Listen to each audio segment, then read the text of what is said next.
Well, here we are in AD 28 again. We're looking at event 27 out of 36 of Jesus' life here in AD 28. And we're looking at three Gospels. We're looking at Matthew, Mark, and Luke. Wherever the same story appears, we go ahead and tell you about those stories. We're looking in chronological order. That is, this is the order in which the events occurred. And we've been looking at parables.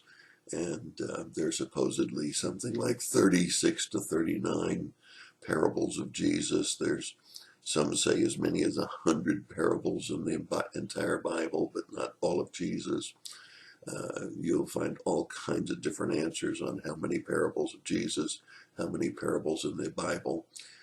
But nevertheless, here's one of them, and it's called the Dragnet. It begins in Matthew chapter 13, verses 48 through 50, and it does not appear in any of the other Gospels.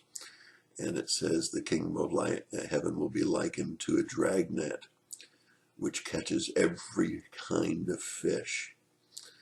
And when it is filled, it's drawn to the beach and sorted, good ones versus bad ones, good ones into containers, bad ones thrown away. But actually it goes on and says, so it will be at the end of the age, angels will take out the wicked from the righteous and cast into the fire with great gnashing of teeth. Well, it's very, very clear that Jesus taught many, many times a final separation: wheat from tares, sheep from goats, fruit from the unfruitful, and on it goes, with the branches being burned up if they didn't bear fruit, and separation of those that have trusted in him from those that haven't trusted in him. And so we find this great gathering at the time of judgment, at the time of the end, and we find that particularly emphasized here in this dragnet: the kingdom of heaven shall be like. And is very appropriate because on Sunday I'll be preaching for Mark Bishop at First Baptist Landrum, and the verse that I've chosen for Sunday night is from John chapter 21, and the question is, why is chapter 21 there? Because the gospel seems to end in chapter 20, and more than that, it's the fishermen fishing again, and they catch a fish full of net.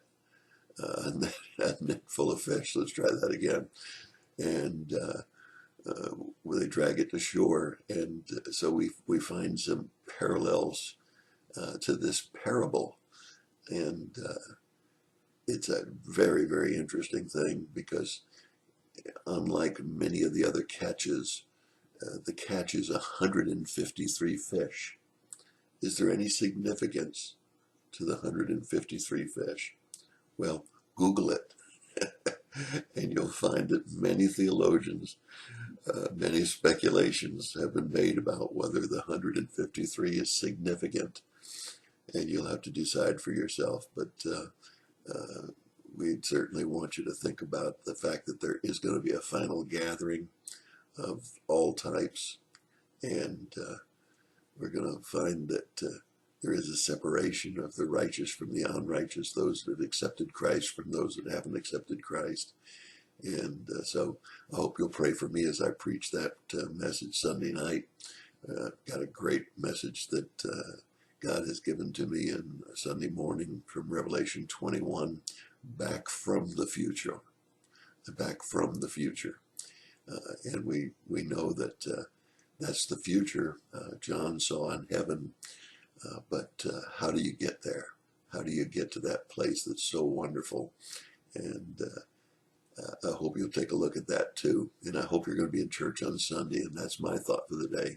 God bless you and have a great day.